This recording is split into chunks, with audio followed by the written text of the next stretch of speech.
Hey everyone, Adwin's here with another video on MagiReco. This time we have another aimless thoughts on the anime, and since I'm finally caught up with, the anime, I'm hoping that this review will be a little shorter so I can get going to the unit reviews again. There's 4 to cover this week, yay! So, the first thing I want to talk about is the pacing, because, it was the first thing I mentioned last time, and I felt like it was the strongest point of the series up until, episode 3. This episode has a notable shift in pace. It's way more slow. Like in the previous episode, we're introduced to KMR very quickly, and it just breezes through their story. And while the first scene in the episode is yet another introduction to a new character, we actually have ample time to get to know her and listen to her over the course of the entire episode before plot starts to happen. Or even better, alongside the plot. It's really important for this to happen with Tsuruno because with KMR, they're kind of minor characters. But, and all you really needed to know about those 3 are the dynamic between them, and I think their episode did that well. But Tsuruno is kind of a more important character. The episode does a good job of hinting at this, but I'll get into detail about that later. But the point I want to make right now is that it was a good call to change the pacing of these episodes to give us more time to spend with Tsuruno. And while I've praised the previous episodes for being so fast-paced, that was mainly because it was so fast-paced and still hit all the story beats and all the character arcs efficiently. Now, I don't mean to say that a fast-paced episode would be bad, but this episode kinda takes it easy, and it's honestly a welcome change of, pace. And despite this, I think the anime is still doing a good job of breezing through the main story. I'm not sure if it's just because, the game story isn't really as long as it seems, because, you have to go through individual nodes to, watch, probably 2 minutes of dialogue. Or maybe the anime is cutting off a lot of chaff, which is good, because I'll get into my problems with the main arc later, but the main arc's issues aren't helped by a lot of padding in the game. And speaking of new characters, let's talk about Tsuruno Yui. Now, I like Tsuruno a lot. She's really cute, and seeing her move and talk so much was just such a delight. I know the main story is already voiced, but I played the story in JP when there were no voices, and in NA I don't have the voices on, or I just skip the story altogether. So at least to me, it just feels so refreshing to hear her. I especially love the scenes where she twirls around when she introduces herself, when she enthusiastically leans over the chair, and sitting. Just sitting. Even just sitting, she's the cutest thing in the world. To describe Tsuruno on a basic level, she's the half-glass full kind of person, the genki girl, and also kind of an idiot. Well, we don't really have any, quote, evidence that she's really an idiot, but she's really enthusiastic and really peppy.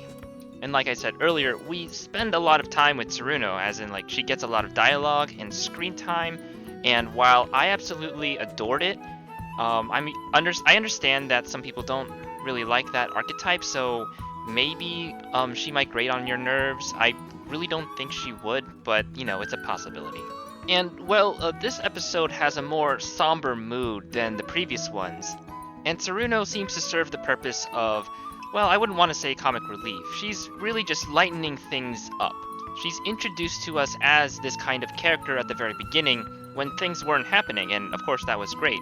But even as the plot continues to happen, she still provides this much-needed levity, and I think this is even more important for the characters because of how involved Tsuruno is with Yachiyo. Now, hopefully I don't accidentally go into game spoilers here, but A, most of my viewers will probably have already played the story, and B, I'm trying to keep this stuff to things you could deduce from the anime. So one of my favorite parts of this episode was how it sets up Yachiyo's backstory. Cause, well, the plot of this episode, it exists. But honestly, it's more of a backdrop to introduce us to some bigger picture, mainly involving Yachiyo. She tells Iroha that she was involved with Tsuruno in the past, but similarly to Momoko, things between them had kind of soured, I guess? Like, there's clearly no bad blood between them, but they just never seem to get involved with each other anymore. And even before this, the anime hints at this, with Tsuruno's hesitation to call Yachiyo at the beginning, her uncharacteristic nervousness when she actually picks up, her ear-busting enthusiasm when she agrees to meet, and her desperation for Yachiyo to stay when she decides to fuck off. And not to mention, of course, when Tsuruno asks, "Hey, isn't this just like old times? Aren't we having a blast?" To which Yachiyo just doesn't reply, and Tsuruno just kind of frowns, and honestly, just looking at it hurts me. Oh, she's so sad. I don't want to hug her. But despite all that, Tsuruno still tries to be happy and optimistic. Basically, she just tries to be herself, mainly for the sake of Yachiyo and her new friend. And cliche as this whole situation sounds, Tsuruno was personally attached and emotionally invested in this whole implied ordeal. It adds a layer of character, I suppose. Honestly, I don't really know how to describe it, but the anime does a really good job of showing us these things, and it really adds a lot to these scenes, at least for me.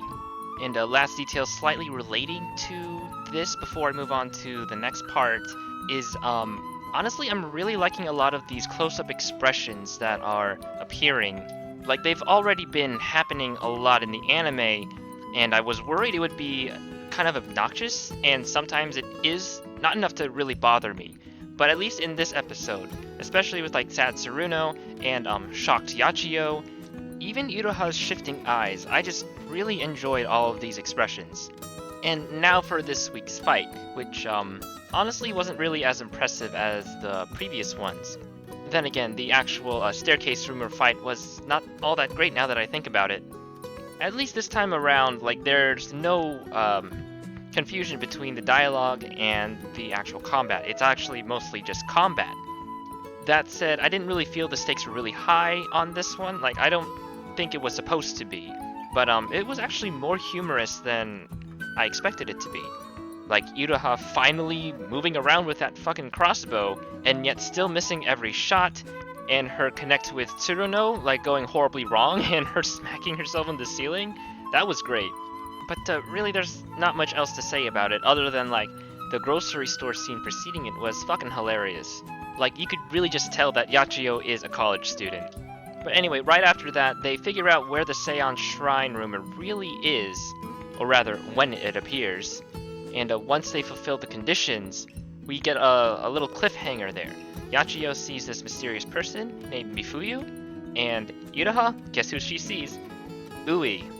Now, if the previous rumor was any indication, something should be fishy here. And I'm sure you guys could figure out that, this shouldn't be trusted. But it very clearly affects Yachiyo when she sees Mifuyu. And presumably Iroha too, but I didn't really feel it from her. But once we get both of their reactions, the episode ends. So overall, I really like the change of pace of this episode, being a little slower than usual. Great introduction of Tsuruno. Great introduction to Yachiyo's backstory. It's a little light on the action this time around, but this was clearly a character episode instead. And the cliffhanger is at least at a good spot. And, oh shit, of course. I forgot yet another somewhat important part of the episode. At the very beginning, we actually get like a little inner monologue by Iroha, highlighting her loneliness, her lack of friends, and overall feeling kind of empty inside, even especially after remembering that Ui is supposed to exist. I kind of alluded to this idea in my my previous video about this, but here they put that idea front and center, telling you that, yeah, this is exactly what's happening. And I really actually liked the whole 404 page not found thing that appeared during the latter half of it. It's a cool, modern way to symbolize that someone was completely erased. Then there are the shots of the apple that was cut clean in half in like the center area of Iroha's room. And that's kind of interesting because the apple just seems kind of random, and yet it was also split in half along with Iroha's room. Oh, and by the way, I hope you guys picked up on the fact that Iroha's room is kind of cut in half. But anyway, the way the apple was cut and framed, it kind of implies that Ui's disappearance was so sudden. Like whatever schism happened just happened right then and there. We revisit this frame near the end of the episode when Iroha's half of the apple kind of falls over. Like, I think it was a pretty interesting way to symbolize this whole missing half thing. It's kind of a shame that the whole Ui story isn't really that important. Now, hold on, everyone who's played the game will know that Iroha's search for Ui is actually way more important than they let on. The thing is, though, the game, and the anime for that matter, does not let on that Ui is very important. Iroha's search is honestly just an excuse for her to go around Kamihama and stumble upon like other characters' stories, or stumbling upon clues to the bigger picture that seems to be happening in Kamihama. And honestly, that's alright, because really, Iroha's search wasn't really that interesting to begin with. So, ironically, the fact that the main character and her story is kind of boring kind of works in its favor, because when the plot decides to detract away from that and move on to something a little more interesting, we don't feel like our time is being stolen away, nor do we feel too compelled to go back to the main story, quote, quote.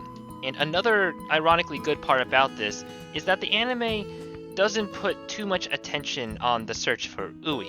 Like, sure, we have a lot of talks about the search between characters, especially in the beginning of this episode. That's another good example. But honestly, it doesn't really feel like it's forcing itself on us. Like, the friends I'm watching with who don't know the story, it's not like they were like groaning and moaning that, oh man, they're talking about Ui again, but it's not gonna happen, blah blah blah blah blah. No, they just took it in, because that is still part of the story. And it's not really forcing itself on us, you know? But those friends did pick up on the fact that this supposed main story isn't really the main story here. And whether or not that's a good thing because it leaves more room for the bigger picture, or a bad thing because the payoff for either the search for Ui or the bigger picture isn't as great, well, we'll have to see. Thanks again, guys, for listening to my thoughts, opinions, and watching this video. If you want, you can leave a comment to tell me what you thought of the episode, and stay tuned for more MagiReco content.